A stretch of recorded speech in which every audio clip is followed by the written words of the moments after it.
तो hello friends, कैसे हैं आप लोग? तो आज हम लोग एडवांस कंट्रोल सिस्टम का इंपॉर्टेंट क्वेश्चंस के ऊपर वीडियो लाने जा रहा हूं, जो कि सेमेस्टर एग्जाम्स के लिए बहुत इंपॉर्टेंट रहने वाला है। तो आइए स्टार्ट करते हैं। तो देखिए, एडवांस कंट्रोल सिस्टम्स में जो है 3 तरह का क्वेश्चन पूछा जाता है।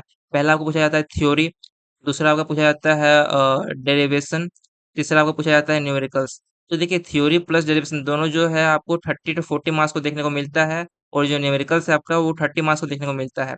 तो अगर आपको इंपॉर्टेंट क्वेश्चंस जो बताया है, थ्योरी और डेरिवेशंस, ये अगर आप देख लेते हैं तो आपको 30 टू 40 मार्क्स आपको इन्हीं क्वेश्चंस में से देखने को मिल जाएगा। तो आइए स्टार्ट करते हैं। थ्योरी। तो थ्योरी में आपको पहला पढ़ना है डिजिटल कंट्रोल सिस्टम। दूसरा आपको टॉपिक है sampling theorem and analysing effect. तीसरा आपको टॉपिक है sample and hold operation. Fourth आपका टॉपिक है digital to analogue converter. Fifth आपका टॉपिक है analogue to digital converter. Sixth में आपका है zero order hold circuit. Seventh आपका है पल्स ट्रांसफर फंक्शन। 8 में आपका है state and state variable. 9th में आपका है properties of state transition matrix. 10th में आपका है कंट्रोलेबिलिटी एंड ऑब्जर्वेबिलिटी। 11th में आपका है क्वांटाइजेशन इफेक्ट। 12th में आपका है जूरी स्टेबिलिटी।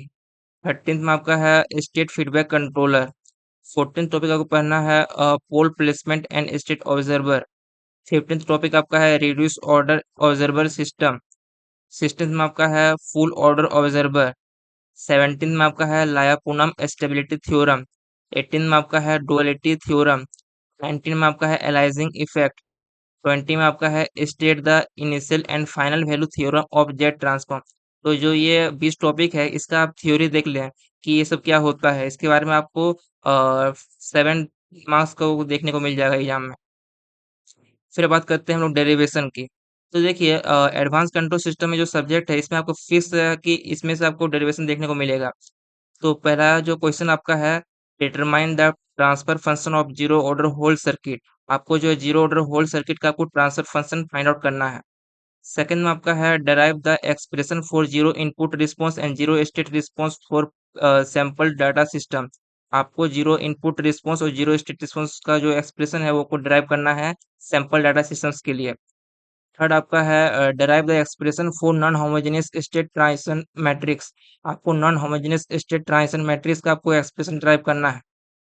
फोर्थ में आपका है derive the expression for transfer function of MIMO system. Multiple input multiple output system का आपको ट्रांसफर फंक्शन का एक्सप्रेशन डिराइव करना है। फिफ्थ में आपका है derive the sufficient conditions for design of state feedback controller through pole placement. Pole placement के इस्तेमाल से आपको स्टेट फीडबैक कंट्रोलर का डिजाइन करना है, उसका आपको सफिशिएंट कंडीशंस बताना है। तो ये आपका फिर ये 5 गो आपको जो है आपको डेरिवेशंस है। डेरिवेशंस जो है आपको बहुत इंपॉर्टेंट है एडवांस कंट्रोल सिस्टम्स के लिए। अब बात करते हैं हम लोग न्यूमेरिकल्स। तो देखिए, एडवांस कंट्रोल सिस्टम में ज़्यादातर न्यूमेरिकल्स पूछा जाता है। तो देखिए, न्यूमेरिकल्स का जो है आपको इन टॉपिक जो बताया है, इसका आप देख लेते हैं कि कैसे फाइंड आउट करना होगा। वो अगर यूट्यूब में आप देख लेते हैं तो आपको ईज़िली आप बना सकते हैं न्यूमेरिकल्स। न्यूमेरिकल्स कोई हार्ड नहीं है। तो पहला आपका है जेट ट्रांसफॉर्म। जेट ट्रांसफॉर्म कैसे फाइंड आउट करना है, ये आपको न्यूमेरिकल्स पूछा जाता है। सेकंड में आपका है inverse jet transform. Inverse jet transform find out करने के लिए भी पूछा जाता है एग्जाम में। थर्ड में आपका है difference equation using jet transform. Jet transform के इस्तेमाल से आपको डिफरेंस इक्वेशन फाइंड आउट करने के लिए बोला जाता है।